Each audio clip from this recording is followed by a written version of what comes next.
Hi hello guys, என்னடா இன்றைக்கி புதுசாக வீட்டை கட்டுறேன்னு பார்க்குறீங்களா? எஸ் காய்ஸ், ஆக்சுவலாக இந்த வீடு வந்து ஃப்ரெண்டு தான் கட்டியிருக்காரு, இன்ஜினியர். ஸோ ஒரு வீடு எவ்வளோக்கு சீப்பாக நம்ம பெஸ்ட்டாக பண்ண முடியும், ஸோ அப்படிங்கிறத இந்த வீடியோவில் பார்க்க போகிறோம். ஸோ இந்த வீடு எங்கே இருக்குதுன்னு பார்த்தீங்கன்னா கும்பகோணத்தோட அவுட்டரில் இருக்குது, கும்பகோணம் சிட்டிக்கு பக்கத்தில். ஸோ பேசிக்காக இந்த வீடு என்ன ஸ்கொயர் ஃபீட்டில் கட்டியிருக்காங்க, எலிவேஷனுக்கு எவ்வளோ செலவாக இருக்குது, மெட்டீரியல்ஸ் எப்படி பண்ணலாம், ஸோ இதை பற்றி தான் இன்றைக்கி பேச போகிறோம். ஸோ எஸ் காய்ஸ், வாங்க வீடியோக்குள்ளே போகலாம்.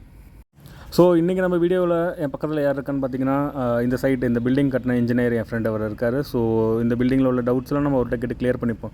ஸோ பேசிக்காக இந்த வீடு எத்தனை ஸ்கொயர் ஃபீட்டில் கட்டினீங்க? டோட்டலாக இந்த வீடு ஸ்கொயர் ஃபீட் பார்த்தோம்னா ஒரு 800-505 ஸ்கொயர் ஃபீட்டில் இருக்கும். டோட்டல் ஸ்கொயர் ஃபீட் இடம் பார்த்தோம் அப்படின்னா ஒரு 1100 ஸ்கொயர் ஃபீட் இருக்கும் land area.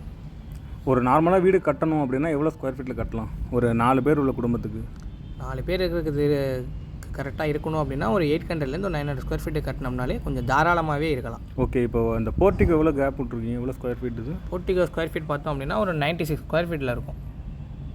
Okay okay. So portico அந்த மாதிரி கொடுத்துருக்கீங்க. ஸோ போர்ட்டிகோலாம் நல்லா நீட்டாக இடம் இருக்குது. ஸோ நம்ம புக்ஸு இந்த மாதிரி ஏதாவது வெளில வச்சுக்கலாம். ஸோ இடம் ரொம்பவே கன்வீனியண்ட்டாக இருக்குது. ஸோ நெக்ஸ்ட்டு இப்போது ஸ்டெப்ஸ்லாம் டைல்ஸில் போட்டிருக்கீங்க. அந்த மரம் வாசக்கால் கொடுத்துருக்கீங்களா? இது என்ன இது மரம் உட்டு பார்த்தீங்க அப்படின்னா கானா டீ குட், அதாவது தேக்கு மரம் அப்படின்னு சொல்கிறது. இந்த தேக்கு மரத்தை நம்ம பட்டையிலேருந்து எடுத்து நம்ம ஆசாரிகிட்ட கொடுத்துட்டோம் அப்படின்னா அவங்க நம்ம சொன்ன சைஸ்க்கு நம்ம கரெக்டாக பண்ணி கொடுத்துருவாங்க. அந்த இதிலே பார்த்தோம்னா நம்ம மெயின் டோருமே பார்த்தோம்னா தேக்கிலே தான் போட்டிருப்போம். அதை நமக்கு பார்த்தோம் அப்படின்னா கார்விங் ஒர்க் அதெல்லாம் பண்ணி நம்ம ஃபிக்ஸ் பண்ணுறப்ப பார்த்தோம்னா டோரோட டிசைனுங்கிறது நம்ம லுக்காக தெரியும். ஓகே, நம்ம ரெடிமேடாக ரேட் வருது. இந்த டோர் பண்ணோம் அப்படின்னு பார்த்தோம்னா ஒரு 20லேருந்து ஒரு 22,000 வந்துடும் நார்மலாக. ஒரு நார்மல் டோர் பண்ணுறதுக்கு 20,000 ஆகுது. அதாவது மெயின் டோர் டீ கூட்டில் பண்ணுறதுக்கு இந்த ரேட் ஆகும் கண்டிப்பாக. Okay okay okay. ஸோ பேசிக்காக ஹால் வந்து ஒரு வீட்டோட மெயினான ஒரு ஏரியா. ஸோ ஹாலில் வந்து நம்ம மேக்ஸிமம் ரேக்கு, டிவி வைக்கிற இடம், சோபா செட் இதெல்லாம் போடணும். ஸோ ஒரு ஹால் வந்து நம்ம எவ்வளோ ஸ்கொயர் ஃபீட்டில் பண்ணணும்? நம்ம கன்வீனியன்ட்டுக்கு நம்ம இந்த ஷோகேஸ்லாம் பண்ணுறோம், டிவி ஷோகேஸ்லாம் பண்ணுறோம், நம்ம சோஃபாஸ்லாம் வைக்கிறோம் அப்படிங்கிற மாதிரி பார்த்தோம் அப்படின்னா மினிமம் ஒரு 150 தாண்டி இருந்ததுனா தான் அந்த ஹால் வந்து கொஞ்சம் கன்வீனியண்ட்டாக இருக்கும். Okay okay. மேக்ஸிமம் நம்ம எவ்வளோ கூட வச்சுக்கலாம். நம்ம வீட்டோட ஸ்கொயர் ஃபீட்டுக்கு பொறுத்த வரைக்கும் நம்ம இந்த வீட்டில் பண்ணியிருக்க ஸ்கொயர் ஃபீட்டோட அளவு பார்த்தோம் அப்படின்னா ஒரு 193 ஸ்கொயர் ஃபீட்டில் நம்ம ஹால் பண்ணியிருக்கோம். ஸோ இந்த 190 அந்த ஸ்கொயர் மீட்டரில் நம்ம பண்ணும்போது ஸ்கொயர் ஃபீட்டில் பண்ணும்போது ஹால் வந்து கன்வீனியண்ட்டாக இருக்கும், ரைட்? கண்டிப்பாகவே இந்த வீட்டில் அந்த கிளைண்ட்டுக்கு ரொம்பவே கன்வீனியண்ட்டாகவே இந்த ஹால் இருக்குது. ஹால் சைடுலேயே நீங்கள் சாமி மாடம் வச்சுருக்கீங்களா? இது என்ன?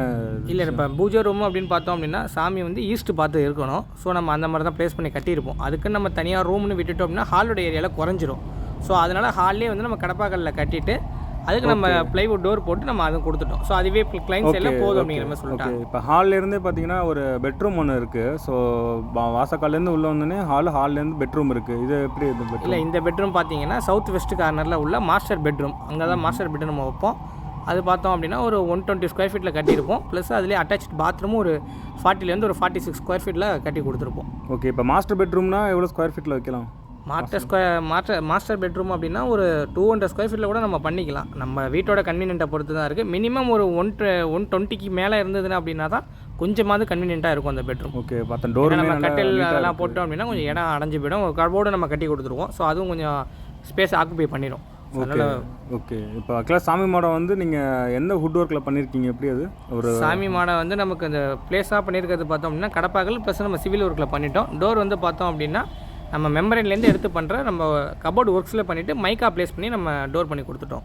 ஸோ அதில் இந்த மணிலாம் மாட்டுறதுக்கு கபோர்டு ஹேண்டில்ஸு இது மாதிரிலாம் பண்ணோம் அப்படின்னா கொஞ்சம் நல்லாவே பண்ணி கொடுத்துடலாம் அது. ஓஹோ, ஓகே ஓகே. இப்போ ஹால்லேருந்து வந்தோம், உள்ளே வந்தோடனே ஒரு பெட்ரூம் ஒன்று பார்த்துட்டோம். ஸோ பெட்ரூம், இந்த பக்கம் சாமி மாடம் பூஜை ரூம் இருக்குது. ஸோ இதுலேருந்து நேராக பார்த்தீங்கன்னா கொல்லைக்கு போகிற ஒரு கொல்லப்புறம் போகிற ஒரு வழி இருக்குது. அதில் லெஃப்ட்டில் வந்து ஒரு ரூம் இருக்கும். லெஃப்ட்டில் வந்து கிச்சன் இருக்குதுன்னு நினைக்கிறேன். ரைட்டில் வந்து ஒரு சின்ன ரூம் ஒன்று இருக்குதுன்னு நினைக்கிறேன். ஸோ பேசிக்காக இந்த ரூம் வந்து என்ன எப்படி இது? அந்த ரூம் பார்த்தோம் அப்படின்னா 2 பெட்ரூம் கேட்டிருந்தாங்க. ஸோ நம்ம ஹால் அவங்க கேட்டிருந்ததில் அதில் ஒரு சின்னதாக ஒரு ரூம் போட முடியுமா அப்படின்னு கேட்டாங்க. ஸோ அதனால் ரூமாக சின்னதாக ஒரு ப்ளேஸ் பண்ணியாச்சு. அவங்க கிளைண்ட்டோட சன் வந்து இப்போ தான் ஸ்கூல் படிச்சுட்டு இருக்காங்க. ஸோ அதனால் அவங்க ஸ்டடி ரூம் மாதிரி இது பண்ணியிருக்கீங்க. விட்டுருவோம் அப்படின்ட்டு ஆப்போசிட்லேயே நமக்கு வந்து கிச்சனும் பண்ணியாச்சு. அம்மா கண்ட்ரோல்லேயே நம்ம பையன் படிக்கிற மாதிரி அந்த இடம் இருக்கும். ஆமாம். ஸோ பேசிக்காக கிச்சனுமே ஓரளவுக்கு நீட்டாக கொடுத்துருக்கீங்க. ஸோ இதில் நேராக நம்ம ஃபஸ்ட்டு கொல்லைப்புறத்தை போய் பார்த்துட்டு வந்துடுவோம். ஸோ நேராக கொல்லப்புறம் போகிறப்ப பார்த்தீங்கன்னா ஹுட் டோர்லாம் ரொம்ப சூப்பராக பண்ணியிருக்காங்க. ஸ்டெப்ஸ் வந்து ஒரு 4-5 ஸ்டெப்ஸ் கொடுத்துருக்கீங்க. வெளியிலேயே ஒரு பாத்ரூம் இருக்குது. அது என்ன ரீசனுக்காக வெளியில்? ஆமாம், இது ஏன் பண்ணியிருக்கோம் அப்படின்னா இப்போ நம்ம வேறு ஏதாவது நம்ம வீட்டில் நம்ம இருக்கிறப்ப கண்டோலன்ஸ் ஏதாவது நம்ம போயிட்டு வரோம் அப்படின்னா நம்ம டேரெக்டாக வீட்டுக்குள்ளே என்ட்ரி ஆக மாட்டோம். ஸோ நம்ம குளிச்சுட்டு தான் உள்ளே போவோம். அப்படிங்கிறதுனால நம்ம வீட்டு 2 சைடுமே நம்ம கேப்பு விட்டுருக்கோம். அப்படிங்கிறதுனால அது வழியாக பின்னாடி போயிட்டு நம்ம ரெஃப்ரெஷ் ஆகி பாத்லாம் பண்ணிவிட்டு நம்ம வீட்டுக்குள்ளே வரத்துக்காக அங்கே ஒரு பாத்ரூம் கேட்டாங்க. ஸோ அதனால் அங்கே ஒரு பாத்ரூமும் பண்ணிட்டோம். சேம் அதில் நம்ம டாய்லெட்டும் யூஸ் பண்ணிக்கிற மாதிரியும் ஃபெசிலிட்டி வச்சு கொடுத்துட்டோம். ஓ ஓகே ஓகே. ஏன்னா வெளியிலேயே துணி துவைக்கிறதுக்கு ஹேண்ட் வாஷ் பண்ணுறதுக்குமே இடம் இருக்குது, ஹேண்டில் துணி வாஷ் பண்ணுறதுக்கு தனியாக இருக்குது. டோருமே இந்த இடத்துல சூப்பராக போட்டிருக்கீங்க. கொல்லப்புறம்னு சொல்லி ரொம்ப நார்மலாக இல்லாமல் சூப்பர் டோராகவே இருக்குது. ஸோ இப்போ நம்ம கிச்சனில் போய் பார்ப்போம். கிச்சன் வந்து எவ்வளோ ஸ்கொயர் ஃபீட்டில் இருந்தால் நமக்கு பெட்டராக இருக்கும்? மினிமம் நம்ம ஸ்கொயர் ஃபீட் பார்த்தோம் அப்படின்னா ஒரு 2 பேர் நின்று சமைக்கிற அளவுக்கு பார்த்தோம் அப்படின்னா மினிமம் ஒரு 90 ஸ்கொயர் ஃபீட்டாக இருக்கணும். அது இருந்தால் மட்டும்தான் 2 பேர் கொஞ்சம் கன்வீனியண்ட்டாக நிற்கலாம். மேக்ஸிமம் நம்ம ஒரு 160 180 ஸ்கொயர் ஃபீட் கூட வச்சுக்கலாம். நம்ம வீட்டோட அளவுக்கு பொறுத்த வரைக்கும் பார்த்தோம்னா இந்த வீட்டில் நம்ம பண்ணியிருக்கிறத பார்த்தோம்னா ஒரு 108 ஸ்கொயர் ஃபீட்டில் கட்டி முடிச்சிருப்போம். Okay okay. ஏன்னா ஸ்லாப் எல்லாமே நீட்டாக இருக்குது. ஒரு 2 பேர் நின்று சமைக்கிறதுக்கான இடம் கன்வீனியண்ட்டாகவே இருக்குது. ஜாமான் ஜெட்லாம் வைக்கிறதுக்கு நல்ல இடம் இருக்குது. ஸோ ஆல்மோஸ்ட் ஹாலில் வந்து பார்த்திங்கன்னா ஹால் சுற்றி ஒரு மாஸ்டர் பெட்ரூம் ப்ளஸ் சாமி மாடம் இருக்குது, பூஜை ரூம், டிவி வைக்கிறது, அந்த சோஃபா செட் போடுற இடம் எல்லாமே நீட்டாக இருக்குது. ஸோ இப்போ ஸ்டேர் கேஸ் பற்றி கொஞ்சம் சொல்லுங்களேன். எஸ்எஸ்லாம் போட்டு நீட்டாக சூப்பராக இருக்குது பார்க்க. எஸ்எஸ்லாம் எவ்வளோ ரேட் ஆகுது என்னன்னு சொல்லுங்களேன் அப்படியே. இல்லை நம்ம நார்மலாக இப்போ ரன்னிங் ஃபீட்டு 1200 பண்ணி கொடுத்துக்கிட்டு இருக்கோம். 304 பிராண்டில் நல்லாவே இருக்கும் அது. ஓகே. எஸ்எஸ் பார்க்கும்போது நீட்டாக இருக்குது. ஸோ இதுலேருந்து பார்த்தீங்கன்னா மாடியில் ஒரு செப்பரேட் ரூம் ஒன்று, ஸோ பாத்ரூம் டாய்லெட் தனித்தனியாக இருக்குது ரைட்டுங்களா? ஆமாம். ஸோ இது நீங்கள் மேலே பண்ணும்போது ரேட்டு கம்மியாக வருமோ கேள்விப்பட்டிருக்கேன். ஆமாம், கீழே வந்து பார்த்தோம்னா பேஸ்மெண்ட் செலவெல்லாம் பண்ணுறப்ப கொஞ்சம் அதிகமாகும். மாடியில் நமக்கு கிரவுண்ட் ஃப்ளோரோட ரூஃபே இருக்கிறதுனால நமக்கு கொஞ்சம் கம்மியாக தான் செலவாகும். நீங்கள் ரெஃபர் பண்ணலாம். இது வந்து ஃபஸ்ட் ஃப்ளோரை கட்டுறதுக்கு வந்து நீங்கள் ரெஃபர் பண்ணுறீங்க ரைட்? கொஞ்சம் ஈஸியாக இருக்கும். கிளைண்ட் சைடில் பார்த்தோம்னா அமௌண்ட்டு கொஞ்சம் கம்மியாகும். காஸ்ட்டு கம்மியாகுங்கிறீங்க. டேங்க் அது மாதிரி ஒயிட்டில் ஏன் போடுறாங்க? இல்லை, அது பிளாக்ல பண்ணோம் அப்படின்னா அது கொஞ்சம் ஃபேட் ஆகிறதுக்கான சான்சஸ் நிறையா இருக்கும். ஒயிட்டுங்கிறது வந்து ஹீட் அப்சர்வ் பண்ணாது. ஸோ பிளாக்குங்கிறது ஹீட் அப்சர்வ் பண்ணுது அப்படின்னா நம்ம பைப்பை கீழே நம்ம யூஸ் பண்ணுறோம்னா எப்போவுமே ஹீட் வாட்டர் வந்துகிட்டு இருக்கும். ஓகே. இப்போ ரூம் வந்து எத்தனை ஸ்கொயர் ஃபீட் மாடியில்? நீட்டாக மாடியில் பார்த்தோன்னா ஒரு 130 ஸ்கொயர் ஃபீட்டில் ரூம் மட்டுமே இருக்கும். அது இல்லாமல் ஒரு காமன் பாத்ரூம், ஒரு காமன் டாய்லெட் வச்சுருப்போம். ஓகே. அது வெளியில் இருக்குது. நம்ம ரூம்லேருந்து இப்போ வெளில வந்துடுவோம். நம்ம ரூமில் இருக்கோம். ஸோ ரூம் வந்து நல்லாவே இருந்துச்சு. ஸோ லாக் பண்ணிக்கிறேன், அதான் ஷேக் ஆகிட்டு. ஸோ இது வந்து தனியாக ஒரு டாய்லெட் இருக்குது. என்ன பிராண்ட் அது? மெட்ரோ போட்டிருக்கீங்க ரைட்டுங்களா? ஆமாம். ஸோ ஜெட் ஒன்று இருக்குது, ஏர் ஜெட், இது வாட்டர் ஜெட் ஒன்று. ஸோ மெட்ரோ ஈவன் சொல்ல போனால் உள்ளே சூப்பரான ஸ்பேஸ் கொடுத்துருக்கீங்க. ஒரு ஆள் உட்காந்து நீட்டாக இருக்குது, கால் எதுவும் இடிக்கிற மாதிரி இல்லை. அண்டு பாத்ரூமுமே டைல்ஸ்லாம் நல்லா கலர்ஃபுல்லாக இருக்குங்களே, அது எப்படிங்க? இல்லை, எப்போவுமே டைல்ஸ் நம்ம எடுக்க போகிறோம் அப்படின்னு பார்த்தோம்னா கிளைண்ட் அடிச்சு நம்ம டைல்ஸ் ஷோரூமே போயிடுவோம். அங்கே அவங்க என்ன சூஸ் பண்ணுறாங்களோ அதை நம்ம அங்கே கரெக்டாக பார்த்து நம்ம ப்ளேஸ் பண்ணி கொடுத்துருவோம்.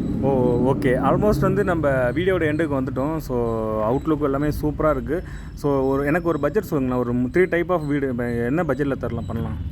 நம்ம லோவாக பண்ணோம் அப்படின்னா ஸ்கொயர் ஃபீட்டுக்கு ஒரு 2000 அப்படின்னு பண்ணோம் அப்படின்னா கரெக்டாக பண்ணி கொடுத்துடலாம். கொஞ்சம் மீடியமாக பண்ணணும்னா ஒரு 2200 பண்ணலாம்.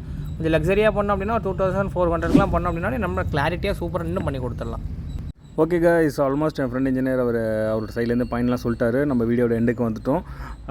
உங்களுக்கு ஏதாவது தாட்ஸ் கமெண்ட்ஸ் இருந்துச்சுன்னா டெஃபினட்டாக கமெண்ட் செக்ஷனில் சொல்லிடுங்க. இல்லை ஏதாவது சஜஷன்ஸ் இருந்துச்சுன்னா மேபி.